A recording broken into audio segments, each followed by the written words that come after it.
Right, so zoo overview, let's have a look.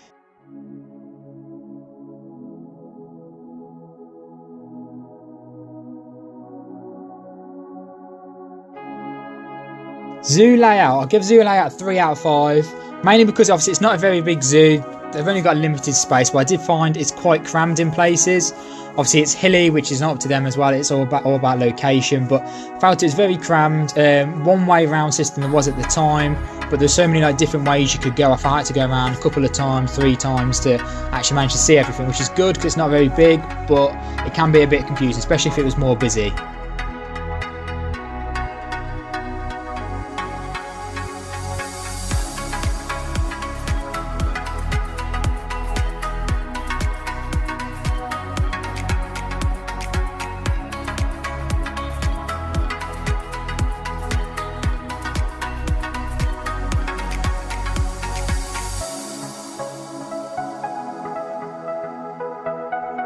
Enclosure design, I'll give it a 3 out of 8. I quite liked them. They were quite, how can I describe, older fashioned, so they're not as modern.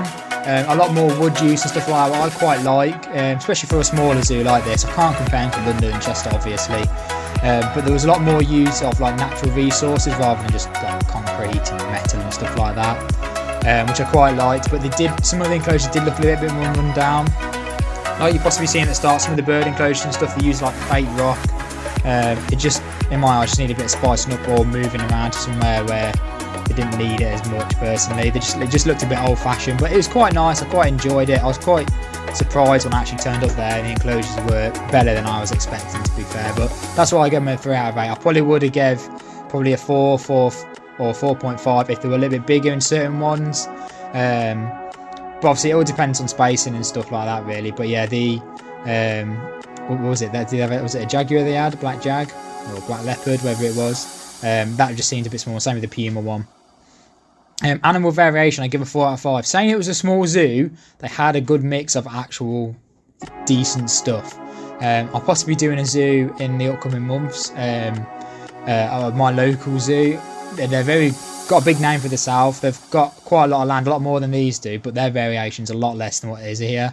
I don't know if they do specialise in bigger predatory animals, but obviously you've got like the black jag or leopard or whatever it was, puma, I can't remember the name of the dog now. I'll write it in for me because I can't remember. Wolves, cheetah.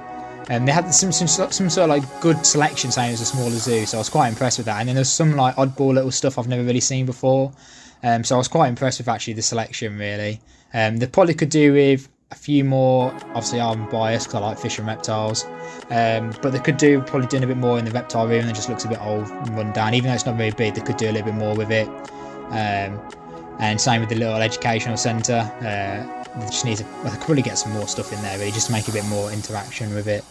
And talking about interaction, visitor interaction, I've put a 3 out of 5. It was during COVID, was in the like winter month sort of thing. I think we went about February, March time. As you can see in the background, there's no leaves on the trees, so obviously it's fairly early on in the year.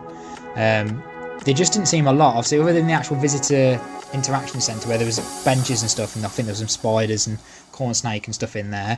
I don't know if there was any going on the time when I was there, but there just didn't seem to be that much for visitors to do. Obviously there's the part for the younger kids, and I mean a lot younger kids, and there's the zoo and stuff, but obviously maybe during un-COVID times they would have more talks and stuff like that going on. But that's why I've given 3 out of 5, because I just felt like there weren't a great deal of things to do for people. Obviously I know a lot of bigger zoos like London and Chester, again, sorry to keep referring to them, they've got the informational boards where people can interact with. There weren't really anything like that there.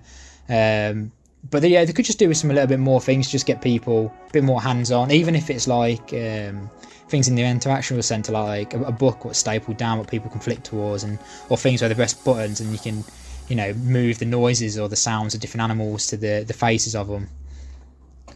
Overall view, I put a 3.6 out of 5. I would have done a 4. It's just for the fact that there weren't that much for people to do there. Once you're there, once you've looked around, especially if you had, let's say, kids over 12 or something like that, they'd probably just want to. I went with my girlfriend's little brother, who doesn't look very little in the video, but he's only 13, and obviously he's not a massive animal fan, but it's one of them, once you've looked around and you've seen it, that's it, you're done really. So yeah,